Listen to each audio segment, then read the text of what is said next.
Welcome to the Effortless English Show with the world's #1 English teacher, AJ Hogue, where AJ's more than 40 million students worldwide finally learn English once and for all, without the boring textbooks, classrooms, and grammar drills. Here's AJ with a quick piece to help you learn to speak fluent English effortlessly. I'm AJ Hogue, the author of Effortless English, Learn to Speak English Like a Native.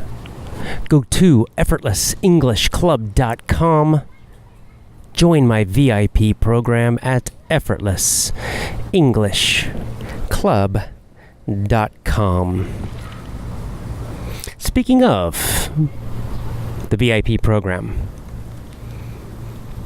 I am working now with my technical team to change, to upgrade, to improve the VIP system. We're converting it, we're changing it into a slightly new system. Now, as a member, you probably won't notice much difference. A lot of it is just on the website. We're making some changes. One of the key changes we're making to the VIP program is I'm going to start giving you my best lessons from the past. See, one common request I get often are people who are VIP members asking for kind of the classic lessons, right? Because the VIP program has been going for 8 years, over 8 years. That's a lot of lessons. 8 years worth of lessons. So I decided to change the system. I decided to organize all of the VIP lessons and put them in order. Put them in a specific order designed to teach you, train you to speak at an advanced level, step by step by step. This is going to happen automatically. As a VIP member, you don't need to do anything, don't need to change anything. Just continue, as usual, to go to our courses site and get your new lessons every couple of weeks. And again, if you're not a member, well, now's the time. Join my VIP program at effortlessenglishclub.com, effortlessenglishclub.com. Another thing we're going to do for the VIP program, we're going to add another page to the VIP member area. And in that page, I'm not sure what we're going to call it. We'll call it extras or extra bonuses or something like that. And on that page, only for VIP members, I'm going to add extra stuff. I'll add recordings of our teleseminars, for example. We'll be doing a new teleseminar, or webinar is another name for it. It's a live chat online. We'll be doing one for VIP members only this coming month in August. So I'll record those, and I'll put the recordings in that extras area, the new extras area for VIP members. I will also do some extra movie technique lessons for VIP members, where I'll do longer movie technique lessons, full movie scenes from popular movies, and teach you all of the vocab and phrases and even some of the pronunciation used in those movie scenes. I'll add those to the VIP extras area also. So VIP members, be looking for some nice changes, nice improvements in the next couple of months. We probably need a couple months to make these changes. Join my VIP program at effortlessenglishclub.com, effortlessenglishclub.com.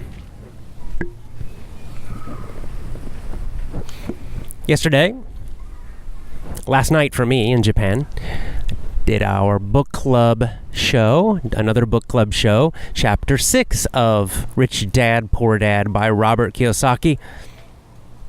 a chapter focused very much on skills and learning. And it's just so interesting because I do find, not about everything, but about most things, I think in a very similar way to Robert Kiyosaki and agree with him very much. And I strongly agree with his ideas from chapter 6, especially the fact that marketing and sales are two of the most important skills for making money. I was going to say for business, but really just in general for making money, for financial freedom. You need marketing and sales skills if you choose to be an employee. Even if you choose to be an employee your whole life, you will improve your career, you'll get better jobs, you'll do much better job searching, much better in job interviews when you have strong marketing and sales skills. When you decide to do a side business, side investing, it doesn't matter if it might be real estate, it might be stocks, it might be your own business, whatever, it doesn't matter. Again, sales and marketing skills, so important. You will not learn those skills in school. Not in high school, not in elementary school, of course, and not in university.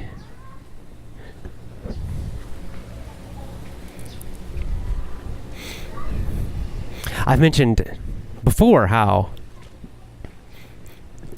I have actually tried to help out some family members and friends.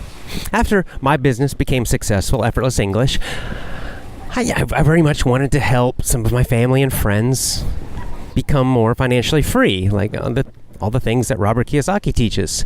And I thought, well, maybe doing a partnership, doing a business with them or guiding them, helping them to create their own businesses, that's the way I can help them the best, right? It's the idea of give a man a fish and he eats one day and teach him to fish and he can eat for the rest of his life.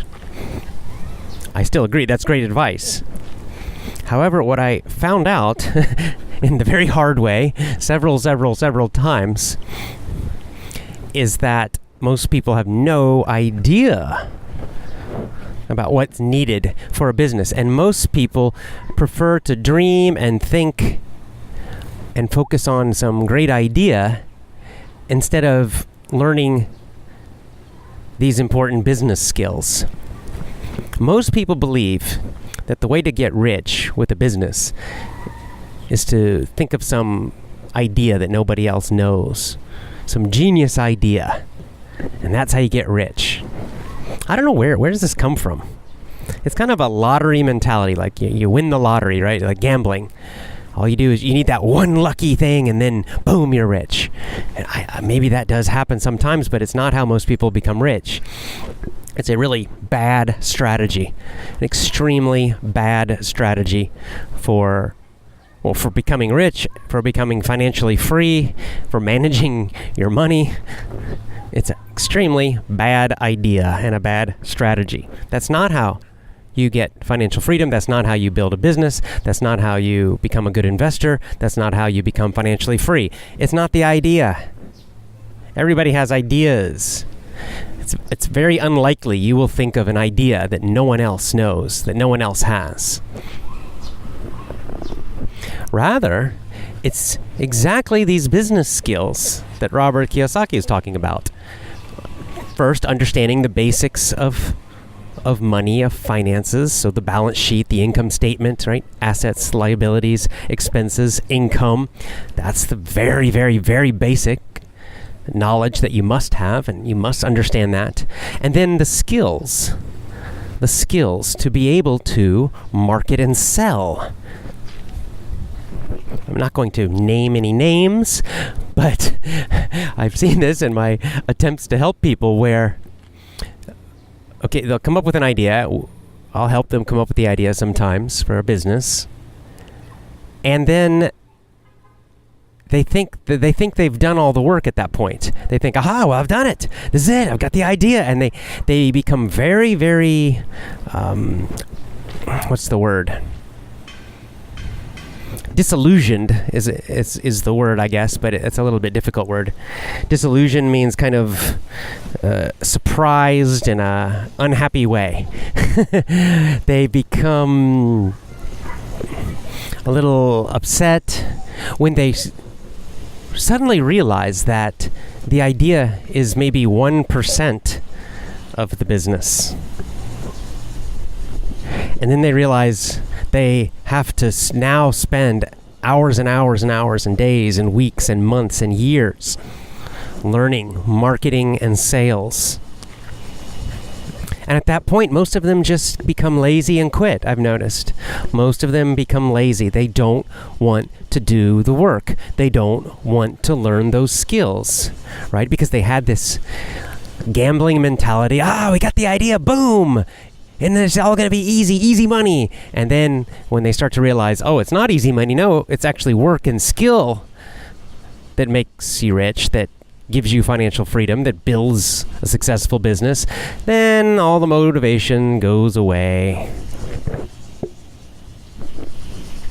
I've seen it again and again and again and again. So if you are serious about financial freedom, building assets, you've got to be very serious about that chapter 6, Robert Kiyosaki. You have to become very serious about learning these skills, understanding the finances, assets, liabilities, income and expenses, and then getting these very important skills, marketing and sales, especially if you're doing a business, marketing and sales, the two most important. Now, if you're doing real estate, still important, especially if you're going to be selling houses or renting out apartments. Well, again, it's marketing and sales. You gotta attract people who will rent or buy your real estate, and you want to attract the best ones, the ones that will pay you a good price so that you can make money. Still marketing and sales. If you do real estate, you're going to have to learn all about real estate. Lots of skills involved there. I can't teach you that because I don't know it myself. And of course, if you do any other kind of business, then you're going to have to learn the specific skills necessary for that business. If you, for example, you open a restaurant, you're going to have to learn very specific skills about running a restaurant. And you will absolutely need marketing and sales. This is a common problem I see with people who try to do restaurants. They think that all they need is, pretty decorations and good food, and that's enough for a successful restaurant. Maybe you get lucky and that's enough, but usually it's not. You need strong marketing and sales. How do you get people into your good restaurant? How do you get them to try the food? How do you get them to talk about your restaurant to other people and spread the word of mouth?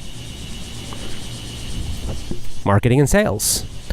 Marketing and sales again.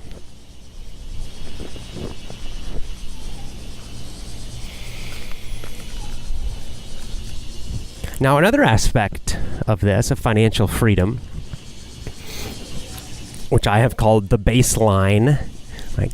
Cutting your expenses as low as possible, living as simply as possible, financial self-control, financial discipline, financial discipline. Very important. I don't know if you call that a skill or you just call that a quality, but you must develop it. Super important.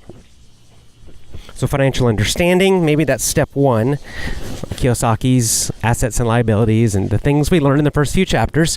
So financial understanding. And then step 2, I would say, is financial discipline. So now that's controlling your expenses, cutting your expenses as low as possible. And then step 3 are those specific skills, learning those specific skills, especially marketing and sales. So let's go back now and talk about number 2, financial discipline, because I was recently reading an old, very old, like a couple thousand years old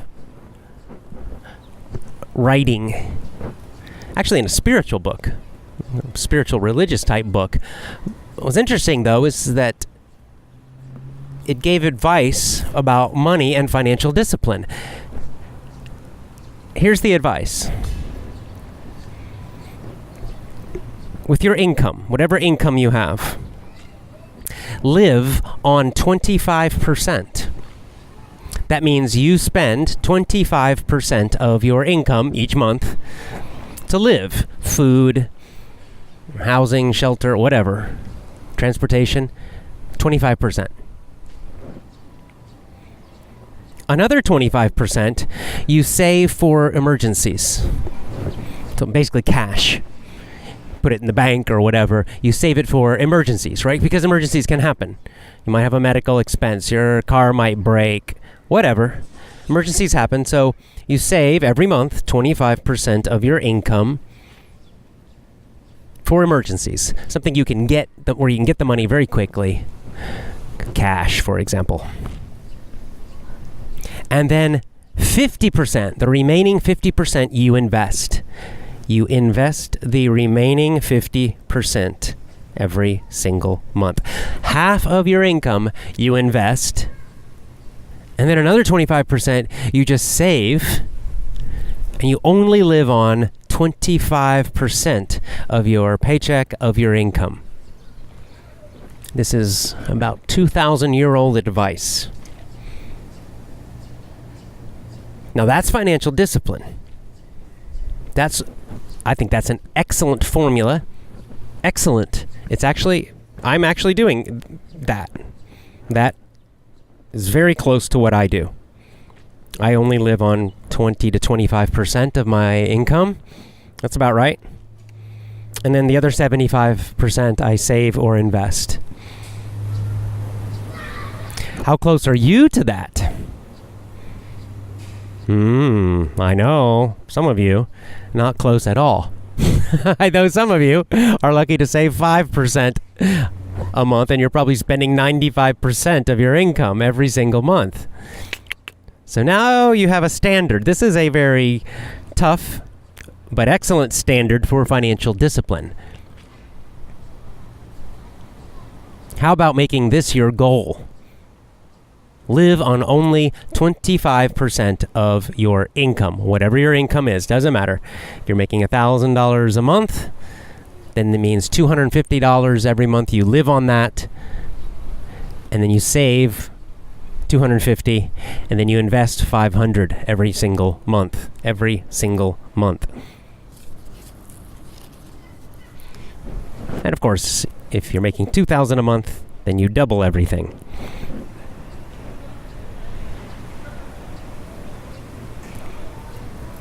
Can you do it? Can you live on 25% of your income? Well, I'll answer the question for you. Yes, you can do it. The question is, will you do it?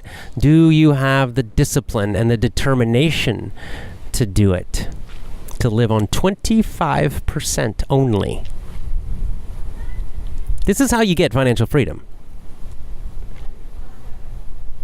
Now, I already know what some of you might say. Some people will say, oh, well, yeah, it's easy to do if you're making lots of money, but I don't make that much.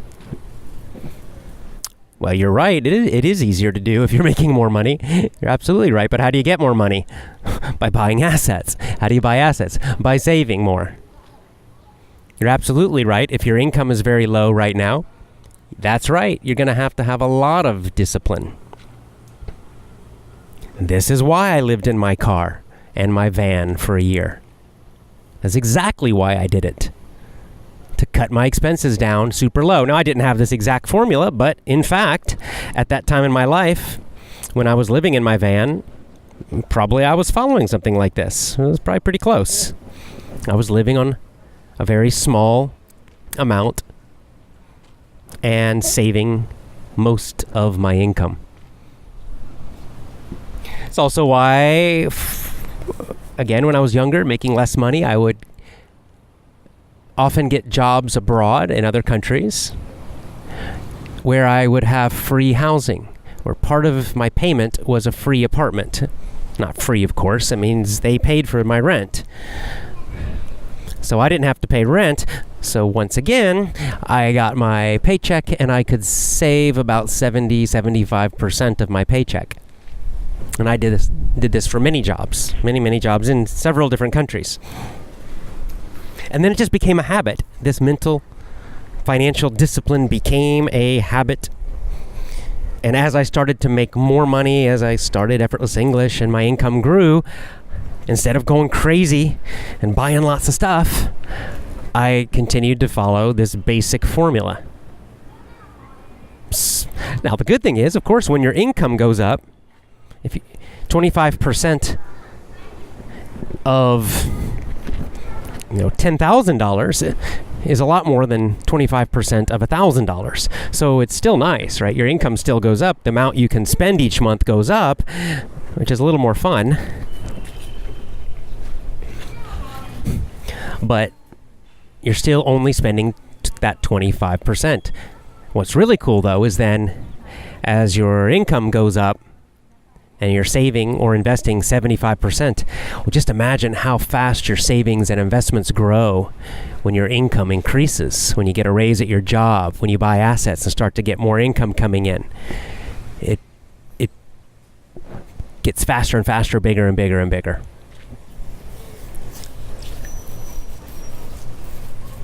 But I'm not gonna lie to you. It can be tough in the beginning. If you're making very little money, then living on 25% of it is going to be tough. It's going to require extreme discipline.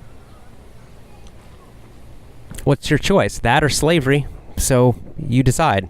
Discipline or slavery? I recommend discipline.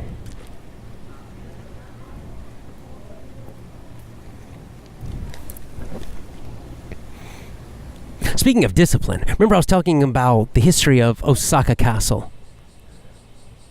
Well, those samurai, imagine those samurai. Those were some disciplined guys. When I read about the samurai and about that period in history, I'm fascinated by that period of history. Fascinated by the samurai in general. So disciplined. Imagine the discipline it takes, for example, the self-control, to kill yourself for honor the way they did it. I mean, I couldn't do it. I know I couldn't do it. Stab yourself in the stomach and then cut across your stomach slowly. Imagine the pain of that. And to do all that without screaming out. And then finally, hopefully, if you're lucky, your assistant chops your head off. I mean, they were like supermen compared to us. So, when you think again, what do you think? Oh, it's so hard to live on 25% of my income. Just imagine how tough those guys were. That's just a small example. Just imagine the discipline it would take to fight against another human with a sword, and they're trying to cut you to pieces, and you're face to face with them. Or in a big battle, and in front of you, this wall of swords and spears coming towards you, all trying to cut you into little pieces, stab you. Imagine the discipline to not run away. That's discipline. And that's real fear, okay? That's real fear of dying in an extremely painful, horrible way. So again, history gives us a great perspective. When we start to feel sorry for ourselves, oh, it's so tough to live cheaply in this modern world with all these conveniences. Think back to your ancestors and all the things they had to endure. You still have it lucky. We still have it very, very, very easy. You know, another thing about that battle, by the way, when I was talking about Osaka Castle and the battle for Osaka Castle and the different sides, that history, and the final winner was Ieyasu Tokugawa, who founded what's called the Tokugawa shogunate It's basically his family ruled Japan for, a couple hundred years, I believe it was. Well, one little fact I forgot to tell you during that story, a couple days ago, that podcast, I was telling the story of Osaka Castle and the battles around Osaka Castle. One thing I forgot to mention that impressed me so much was that in that final battle for Osaka Castle, Ieyasu Tokugawa, the guy who won, he was 74 years old during that battle. 74 years old, he was leading his army in this huge battle at the age of 74. Wow. So he became the undisputed, meaning no one was fighting against him anymore. He became the final winner, the big shogun of Japan at the age of 74. He participated in that battle at the age of 74. That's quite impressive. I had no idea it was that old. And he's out on the battlefield wearing armor. Riding around his horse, giving orders. Pretty incredible. Pretty incredible. So that's another nice little bit of perspective, right? I'm thinking, wow. This guy achieved his final huge goal in life, his big mission. Becoming the top ruler of Japan. He achieved it at the age of 74. Now, among Japanese people, Tokugawa, Ieyasu Tokugawa, he's famous for his patience. What Japanese people admire about him most and talk about him most, at least that I've heard, is how patient he was. Because he had to wait and wait and wait and wait many, many, many years until his chance to become the shogun. He was never quite strong enough. He never quite had the forces to win until finally at age 74. So he patiently waited. He patiently waited. He patiently waited until his opportunity. Also a nice lesson for all of us, especially when you look at this, again, this financial situation. As I said, people are so impatient. The people I have tried to help with businesses, they're so impatient. They think, oh, just come up with a cool idea, work a couple months, and then boom, they're going to be financially free and have this successful business. And then they find out, oh my God, I've got to learn all of these marketing and sales skills. I've got to practice them. I got to do them. I'm going to fail, and at sometimes then I'm going to have to learn and then try other things and do all these experiments. And it's going to require several years of working very, very, very hard and constantly learning all these new things, and then they just quit.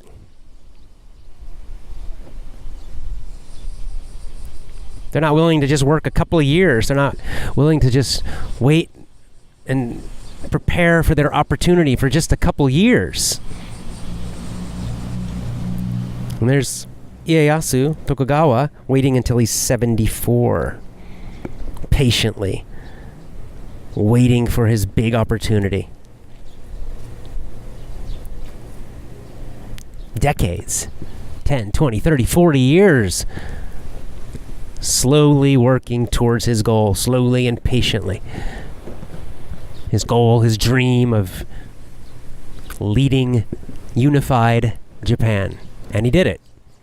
He did it, and he's one of the great men of Japanese history.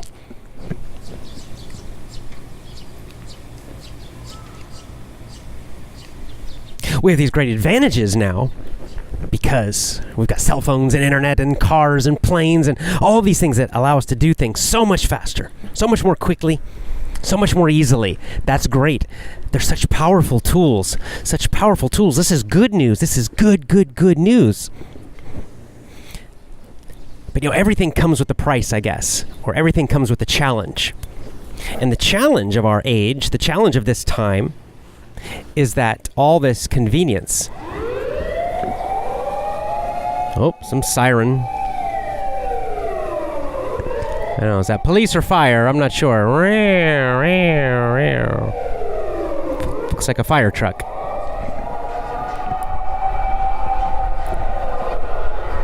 Talking to you from Osaka, Japan. I'm right in the middle of the city. You can probably guess from the noise, the fire truck going by. I'm standing in a little park, but it's next to a very, very busy road. So that's why the noise. Challenge. We were talking about challenge. Challenge and opportunity. There's this idea. I don't know if it's true because I don't know the Chinese symbols, but one of these common things you read in self-help books is that the symbol in Chinese, in Japanese too, I guess, the symbol for crisis is the same as the symbol for opportunity, meaning that every crisis contains an opportunity, and perhaps also that every opportunity contains a potential crisis, a potential challenge or problem. Whether that's true or not about the symbol, it is a good idea. It is a true idea. And so I often do see these things as two sides of the same coin. We've talked about opportunity hunting, that when you're faced with problems and challenges and difficulties in your own life or just when you see them in the world, that often you will find great opportunities inside of those problems and challenges and difficulties. Two sides of the same coin. The other side is also true. You can look at it the other way, that often we will have situations or things in our lives or in general in our society that seem wonderful and great and amazing opportunities and conveniences, but inside of them there are big potential problems.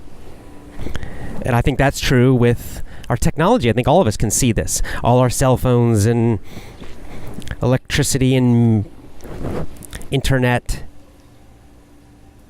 Powerful tools, great convenience, make so many things much easier, and they also present some potentially big problems. And I think one of those big problems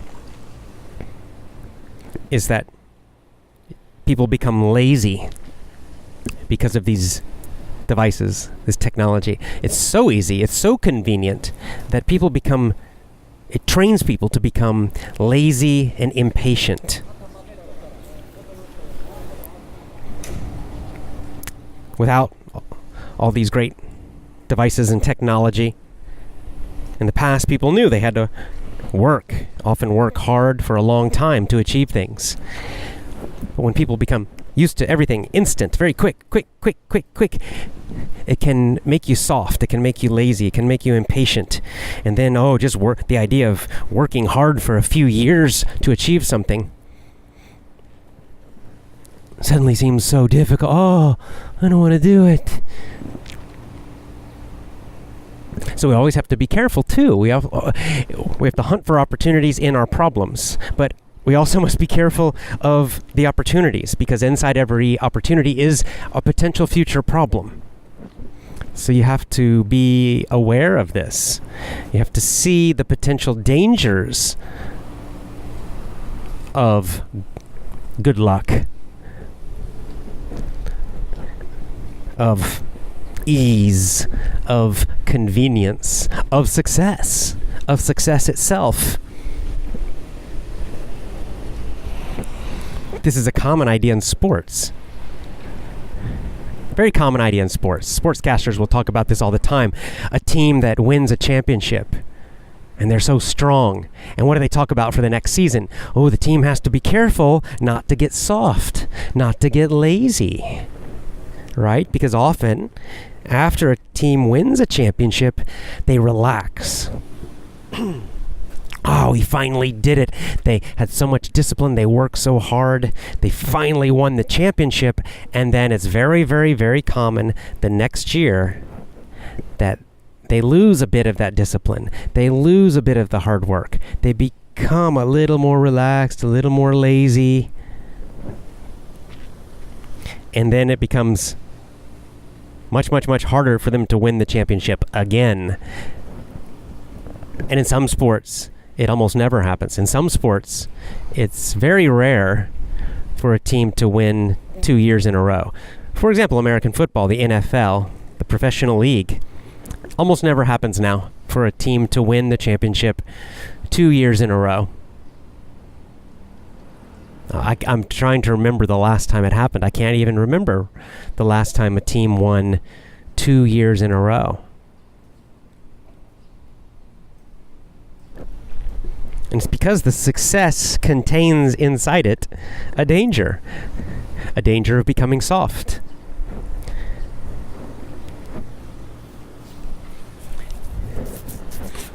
And so the opportunities that the internet gives us, that modern technology give us, also contain inside them these dangers. The danger of becoming spoiled, the danger of becoming impatient, weak. This is just the way things are. It's been this way a long time. A long time. Maybe as long as human beings have been around. So it's nothing to get upset about. It's just something to be aware of. That's all.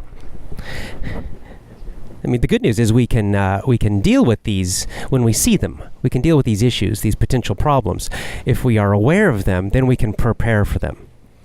So with the technology, for example, we can use it in a disciplined way. We're aware of the dangers. We're aware of the dangers if we use it too much, depend on it too much. We're aware of the danger of becoming lazy and impatient and all those things. And so we control ourselves. We have to use self-discipline so that we can get the advantages of using the technology without the disadvantages, without the dangers, avoiding the dangers.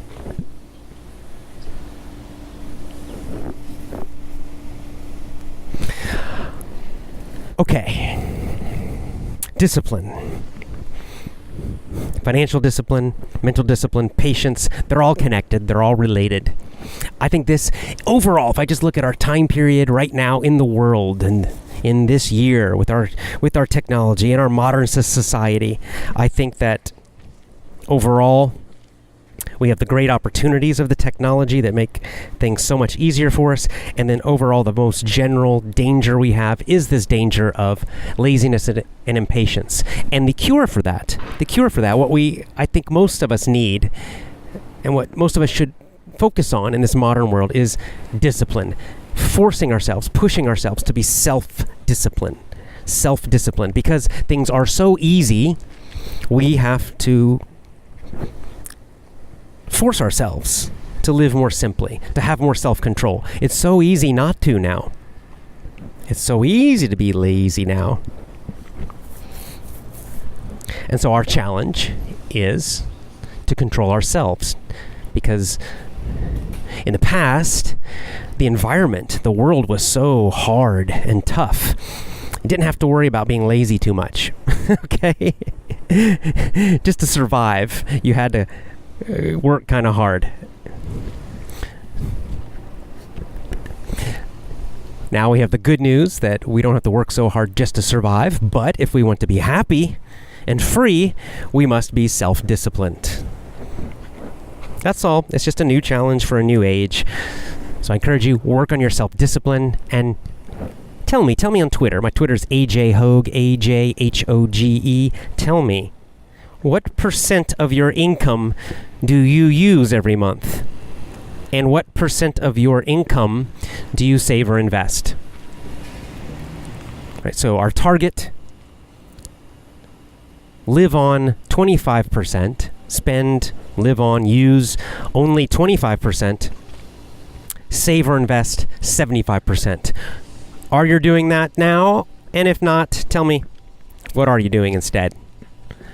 I'm curious if anybody out there is doing that.